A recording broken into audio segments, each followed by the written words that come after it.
Hi students, coming to the next topic, that is the virtual machine provisioning.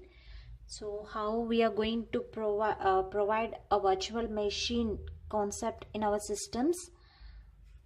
So a server provisioning is defined. Server provisioning. So let us take that virtual machine as a server. So the server provisioning is defining server's configuration,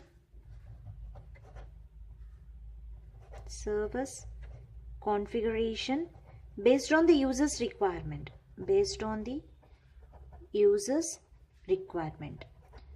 So whatever the users means the people who are using the systems, not only your personal systems, whatever the concept you are taking the cloud also, the server provisioning here is defining the server's configuration.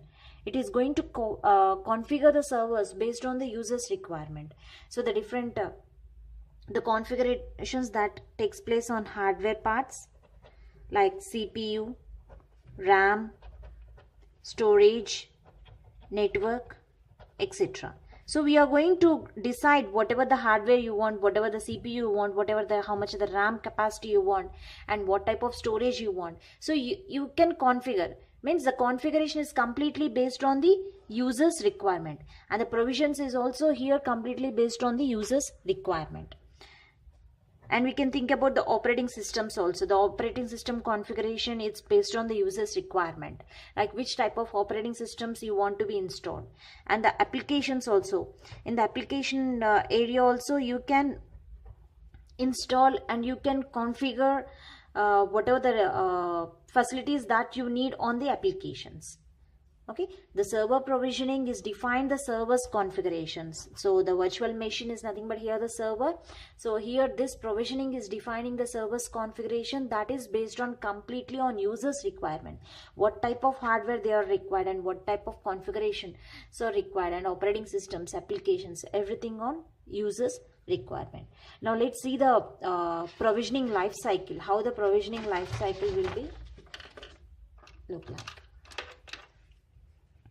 Virtual machine provisioning life cycle.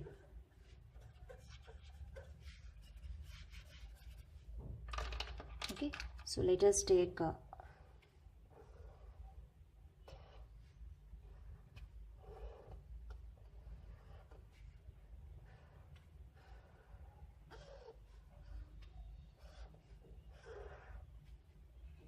so here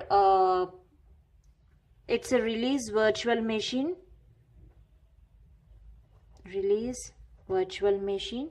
and IT service request. I'm dividing the complete life cycle into different parts. So release virtual machine, IT service request, and here the virtual machines in operation, and here the virtual machine provision is giving. So the complete virtual machine provision are divided into different life cycles. At one stage how the virtual machine is provided, at another stage how the virtual machine will be acting, like that. Okay, and here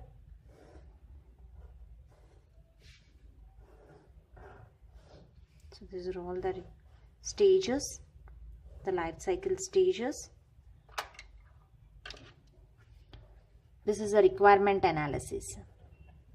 At the stage of requirement analysis, the starting it is the virtual machine provision is here the IT service request. So not the user, here the IT service request is going to request about the virtual machine provision. Means they are needing they are deciding the configurations. So what type of the systems they want, and what type of the hardware they want, and whatever the type of applications they want. So here the IT service request will be done at the requirement analysis. They think about the virtual machine provisioning. And next, virtual machine provision. So it is they allotted after thinking, they decided what type of virtual machine provisions they want. Means they are going to load operating systems, applications, and configurations.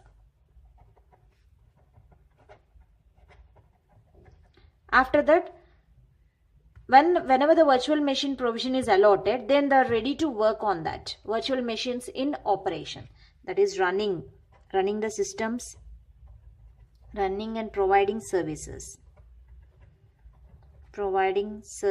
of virtual machines. So after the completion of everything, they will release the virtual machines, that is the deallocate resources, so that another project can handle that resources. Okay, whenever that project is completed, they will deallocate the resources. This is a virtual machine provisioning life cycle. So at the time of requirement analysis, the users here is nothing but the IT services people. They are request for the different virtual machines configurations. They want to decide. After deciding, they will load operating systems of applications and the configurations on their systems. Then they need to work on that virtual machines operations, means running and providing the services. After the completion of everything, they will release the virtual machines, means deallocate the resources, so that the other means the other machines can use these resources. Thank you.